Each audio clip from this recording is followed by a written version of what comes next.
Hello everyone, and welcome back to our channel. If you're new here, don't forget to hit that like button, subscribe, and leave a comment down below with your thoughts on today's topic.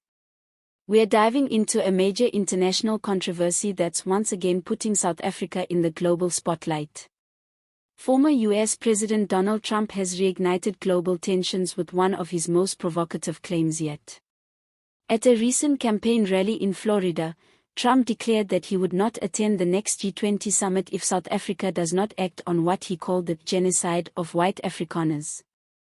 Yes, you heard that right, he used the term genocide. Trump's statement was explosive. He claimed that South African white farmers, particularly Afrikaners, are the victims of systematic violence, discrimination, and state neglect. He went so far as to say, and I quote, "I will not ever sit at the same table with leaders who allow something like this to take place."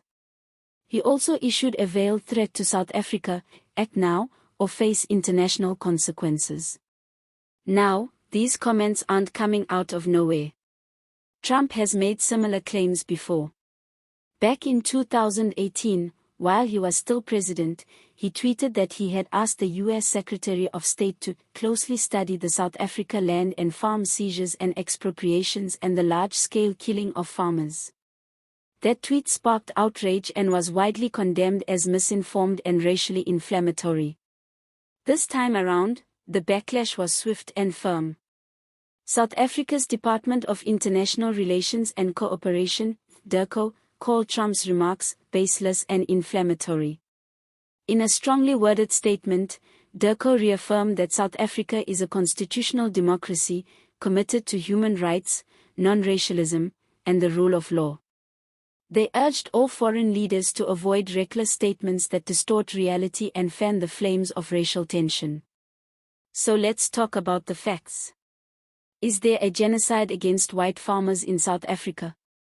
The short answer, backed by research and human rights organizations, is no. Yes, rural crime is a major issue in South Africa, and farmers, both black and white, have been victims of violent attacks. These crimes are often brutal, and they have a devastating impact on farming communities. But the South African Human Rights Commission, as well as multiple investigative bodies, have consistently rejected the claim that white farmers are being targeted in a state-sanctioned or racially motivated genocide. The violence, according to these reports, is symptomatic of broader socio-economic conditions: poverty, unemployment, poor policing, and failing rural infrastructure. What Trump and his supporters often ignore is that South Africa's rural violence affects all races. In fact, studies show that black farm workers and rural residents are statistically more likely to be victims of violent crime than white landowners. However, due to the history of land ownership in South Africa, where white farmers still control disproportionately large tracts of land, the issue becomes heavily politicized and emotionally charged. Land reform is another key aspect of this debate.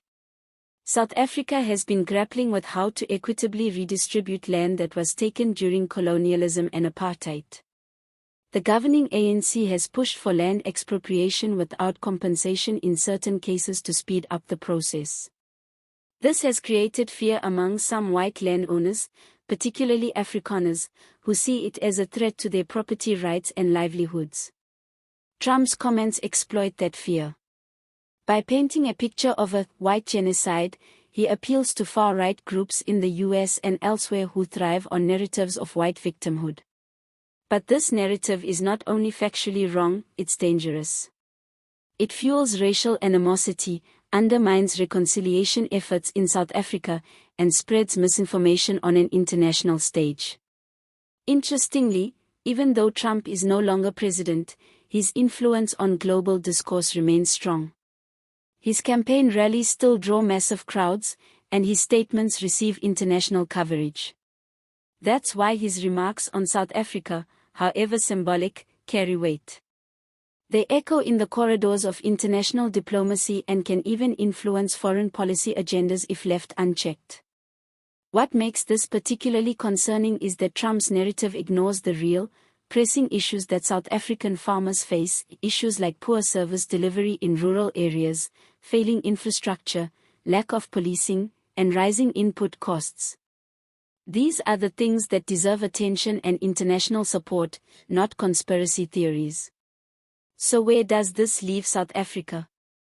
On one hand, it's yet another reminder that South Africa remains under the international microscope, especially when it comes to race, land, and violence. On the other hand, it presents an opportunity for South African leaders to push back against misinformation and clearly communicate the complexities of the rural crime crisis, without playing into the hands of global populists. Some political analysts argue that Trump's statements might also create pressure on South African officials to further investigate rural crime and accelerate long-promised reforms. But that pressure should come from an informed, constructive place, not from false narratives that deepen divisions. It's also worth noting that the G20 summit is not a campaign rally. It's an elite gathering of the world's largest economies. Trump is not currently in office, and there is no guarantee that he would even be officially invited to attend. His threat to boycott the summit may make headlines, but it's more symbolic than substantive. That said, it does keep the global focus on South Africa's land reform and crime issues, for better or for worse. In conclusion, Donald Trump's latest comments on South Africa are part of a broader pattern, taking complex, sensitive issues and reducing them to populist soundbites. For South Africa, the challenge is to rise above the noise, defend its democracy, and continue working toward a more just and inclusive society, while also protecting all citizens from violence, regardless of race. That's it from us today. If you found this video insightful, please give it a thumbs up, share it with others, and subscribe to the channel so you never miss an update. What do you think of Trump's remarks? Do you believe they reflect genuine concern, or are they part of a political agenda? Let us know your thoughts in the comments below. Thanks for watching, and as always, see you next time.